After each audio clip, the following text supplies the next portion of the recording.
उत्तर प्रदेश में एआईएमआईएम की मुखिया शौकत ने ओम प्रकाश राजभर, उत्तर प्रदेश की राजनीति के बड़े नाम सुहेलदेव समाज जो पार्टी है उसके मुखिया, उनके बड़े ही सम्माननीय जो ऐतिहासिक किरदार हैं उनको घेरा है, लुटेरा बताया है। बात सीधे ओम प्रकाश राजभर जी से कहते हैं। ओम प्रकाश जी, सुहेलदेव जी का बड़े सम्मान से नाम लेते हैं, समाज बड़ा सम्मान करता है, उनके लिए ऐसे शब्दों का इस्तेमाल?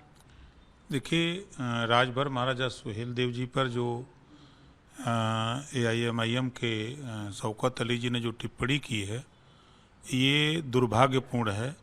उनको इतिहास का पता नहीं है, जबकि पूरा देश ये जानता है कि सैयद सरराज मसूद गाजी देश को लूटने के लिए, देश को गुलाम बनाने के लिए भारत में तमाम राजाओं को हराते जब बहराइच की धरती पर वो पहुंचा, तो राजभर महाराजा सुहेलदेव जी ने नानपारा मैदान में द्वंद्व हुआ, युद्ध हुआ, और जब उस युद्ध में सैयद सरराज मसूद गाजी को मार गिराया।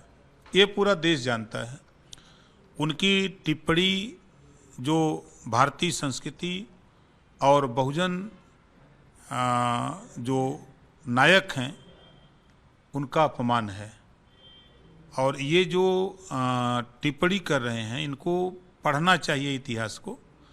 ये जो लुटेरा देश को लूटने की नीयत से भारत में आया हो, गुलाम बनाने के लिए आया हो, और उसको भारतीय बता रहे हैं, ये दुर्भाग्यपूर्ण है। ये इनका बयान समाज को बांटने की साजिश है। सरकार से हम मांग करते हैं कि एआईएमआईएम नेता शौकत अली के ऊपर कड़ी से कड़ी कार्रवाई की जाए। ऐसे बयान सामाजिक सद्भाव को ख़त्म करते हैं, और जो शौकत अली ने जो बयान दिया है, इनके खिलाफ पूरे प्रदेश में आक्रोश है। इनका साथ समाजवादी पार्टी भी उसी रास्ते पे चलती है, उनका साथ देती है। समाजवादी पार्टी हमेशा दलितों को पीटते हैं। जब भी उनकी सरकार रही, आज भी उनकी सरकार दलितों को पीटती है, दलितों के ऊपर अत्याचार करती है, उनके नेता करते हैं, और बात पीडीए की करते हैं। पीडीए सुरक्षित है योगी जी के राज में, योगी जी के शासन में वो सुरक्षित है। और जिस तरह का बयान अखिलेश जी के आ रहे हैं और ये एआईएमआईएम के आए हैं, दोनों को अगर तुलना करिए तो देश में नफरत फैलाने वाला बयान है। आप नफरत की बात कर रहे हैं। गाजी का किरदार इतना स्याह है भारत के इतिहास में, उसे बताया गया है कि वो भारतीय परंपरा का है, और सुहेलदेव जी का सम्मान इतना है पूरे देश में, उनके लिए कहा जा रहा है कि लुटेरा है।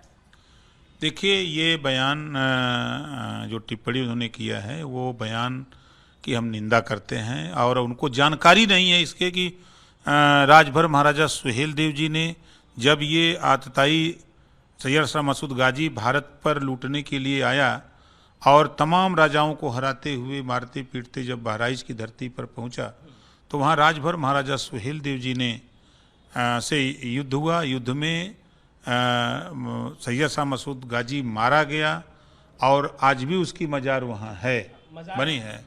और जिसका इतिहास है कि जो राजा मारा, राजभर महाराजा सुहेलदेव जी ने मारा, उसका इतिहास नहीं। ये समाजवादी पार्टी कांग्रेस की सरकारों ने महिमा मंडित उसको किया, जो लुटेरा था, जो गाजी बहुत पाजी था, तो उसको महिमा मंडित करते हैं।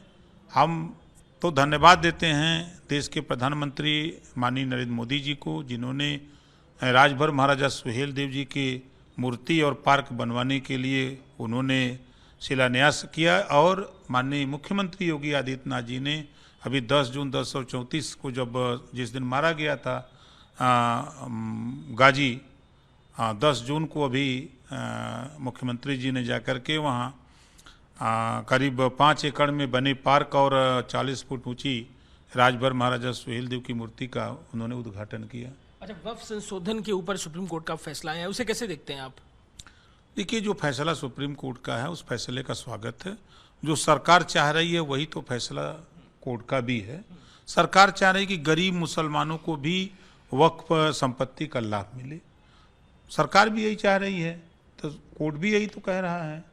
अब उसमें अब ये लोग कह रहे हैं, विपक्ष के हों चाहे सरकार हो, सब लोगों को इस सुप्रीम कोर्ट के फैसले को मानना पड़ेगा। देखिए, ओम प्रकाश राजभर उत्तर प्रदेश की राजनीति में बड़ा नाम, और जिस तरीके से पूरा विवाद राजभर राजा को लेकर हो रहा है उस पर अपनी राय रख रहे हैं। न्यूज़ दीपक के संग अजय दुबे, रिपब्लिक भारत, लखनऊ।